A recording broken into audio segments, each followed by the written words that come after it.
All right, so the topic of today's compliance moment is sprinklers in the attic and or heat sensors. Well, not and, or heat sensors. What do I mean by that? So, up until the 2017 legislative session, was it 2017? No, it was 2019. In 2019, a bill passed that said, hey, you guys need to be held to a newer standard than what had been. And so we're now held to the 2012 version of NFPA, National Fire Protection Association standards. And in that big old thick book of standards, the only new standard was that if you have gas-fired appliances in your attic, you have to sprinkler it. I'm going to talk a moment about that, and I'm going to talk about if you don't. So don't tune out. If you don't have gas-fired appliances in your sprinkler in your attic, don't tune out just yet. I know your eyes are glazing over already, but trust me, I'll get to you here in just a moment. So if you have gas-fired appliances in your attic, you are required to put a sprinkler up there. So you're already required to have a sprinkler pointing down. Caveat, if you're a type A that doesn't already have a sprinkler, meaning you were licensed before 2014, doesn't apply to you. But for most of us, if you've got a gas-fired appliance, and that's going to be a hot water heater or a furnace, most likely. I can't think of anything else you might have up there, but I'm sure somebody was somewhere. You're required to sprinkler it. When you say sprinkler it, I've heard quotes of up to $100,000. So if you think about your sprinkler system, it currently is designed to have enough water available for the number of sprinkler heads you have now. And so that might be a big holding tank where you've got some extra water. That might be that you've got a water meter big enough to be able to handle that. Well, as soon as you add sprinklers, you might have to add capacity. And if that capacity addition requires you to buy a bigger water meter, that can get really expensive fast. Water meter, how expensive can a water meter be? I don't know the numbers off the top of my head. I'm gonna tell you some things that I have heard. Or I don't know exactly what they are, but I'll tell you what I've heard. A residential water meter runs, depending on where you're at in the state in different situations, can easily be $8,000 to $10,000. And for that, you get like a pipe that comes into your house this big.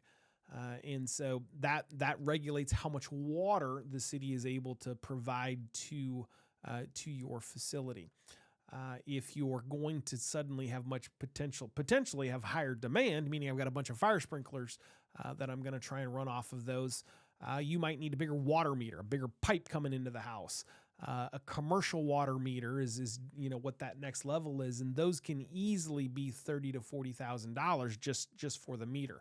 Well, of course, you're not paying for the meter itself. What you're paying for is the impact on the system and the volume of water that will be flowing through there.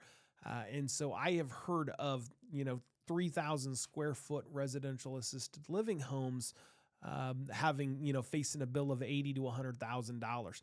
A couple of things to think about if you hear a quote like that is you can certainly go to a storage tank. Storage tank's going to be a lot less than that. Probably if you're having to have a bigger meter, a tank will be less expensive than that. You'll of course obviously need to check with your local fire marshal and local city ordinances to make sure that that's allowed. But that's one potential strategy to mitigate that. The second thing is you might look at relocating those appliances. If you've got a furnace up top, you could either relocate it so it's down on the first floor, or you could replace it with electric. Those are a couple of different strategies if you're facing an extremely expensive bill. The clock is ticking on that. You have until the end of August, so August 30th.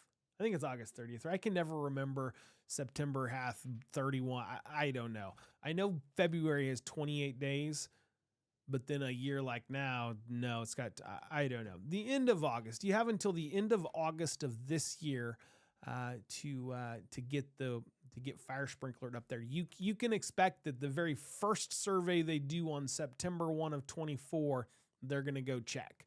And so you can expect that starting in September, the next surveyor that walks into your building is going to be checking to see if you're in compliant with that. And so for the rest of you, I promised you, if you don't have gas-fired appliances, not to tune me out, because what many of us have done is we've heard that we're like, I don't got to sprinkle. So we've, quit paying attention, you are required to have heat sensors in the attic. And so everybody is required to do something. If you don't have gas-fired appliances in your attic, you're required to have heat sensors that are tied into your alarm system, into your sprinkler system, and that also is due at the end of August of 24. So the clock is ticking on both of those. I would encourage you not to wait till the last minute because I know a whole bunch of us are, and so you can expect that the work backlogs are probably going to pick up.